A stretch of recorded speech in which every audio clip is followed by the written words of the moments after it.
a great topic with this NIL.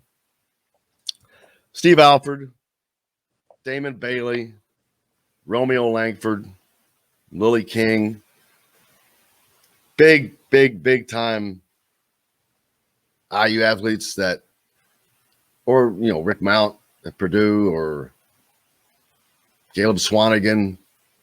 I don't think Purdue athletes would draw as much. They don't get as much attention. I don't mean that as a slight. They don't get as much attention generally. But getting back to, wonder which IU athlete would, and I think it just depends because they appeal to different audiences, corporate, kids, age, race. I mean, you can put everything into that, and it matters. It all matters. Well, I think in today's age, things, to me, moments sell more than players, student athletes. So you look at Michael Penix, the reach, the whatever you want to call it.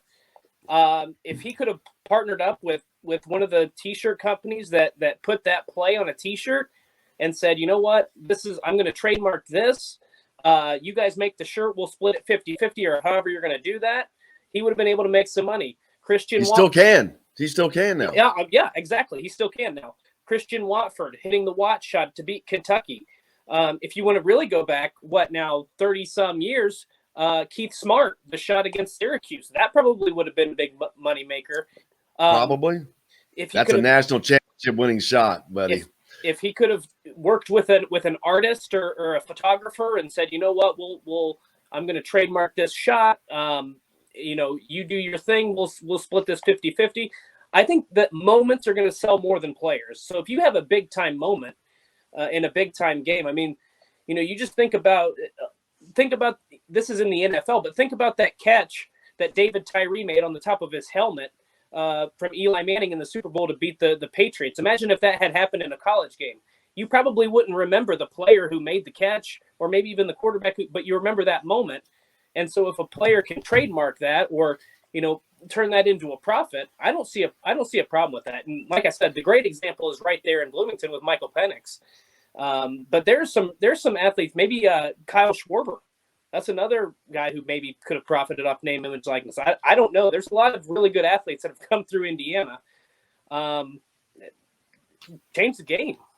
I think they still could benefit from it. Kyle Schwarber could benefit right now selling IU merchandise. Yep, selling it anyway. You ever seen an IU jersey for sale? A baseball jersey for sale? You could probably do a red and white one. I'm just saying, I don't understand why this is not. I've had this conversation before, and it has to do with they're forced to buy from Adidas. Adidas doesn't want to produce X amount. It's so many other things into it. But yeah, as a person, I don't know now if you're a Kyle Schwarber, can you get permission from Indiana to use the logo on a red and white jersey? That's probably the bigger issue. That's probably but Indiana would give you permission, but you have to pay them a royalty. Right. But do you get around the Adidas thing? I don't know. That's a great question. See, there's so many facets to this, man. A lot of ins and outs. To use the dude reference. Another player, Antoine Randall L. He's a guy. Yeah, man. That's another big time one. But Tevin Coleman. We'll see how. But at IU, it's going to be basketball. The basketball players are going to dominate. They will always dominate. Jersey sales. Yeah, that's going to be I think that's a big one. The jersey sales on the basketball end. But jersey sales that don't have names on them. So they can now probably sell their own jersey, but can they get the word Indiana across the front? It's the name of a state, and that's it. A red and white jersey with the name Indiana across it and their name on the back. Can they sell those? Well, that's a good question. I mean, Nike has done it, Champion has done it, Adidas has done it with the NBA. I don't know what would be that much different now that you have the name, image, likeness. If Indiana were to put names on the back of the jerseys, I don't know what would stop them from doing that. Well, Indiana's not going to put names on the back of the basketball jerseys.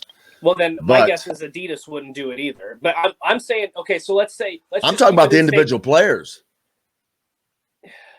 I mean, can they get their guy to go out and get themselves their own red and white jersey with Indiana on the front and their name on the back? I would guess that would probably be a bigger Adidas issue. I don't know.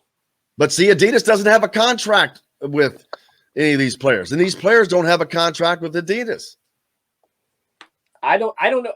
You're asking there's so many facets, man. That's the point. There's so much that's going into it. So my point is, just to clarify my point, let's just use Purdue as an example. They do have names on the back of the jerseys.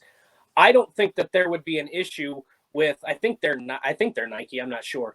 There shouldn't be an issue. Nike does that for the NBA jerseys they sell. I don't see how it would be any different for a college if they do have the names on the back. I don't know.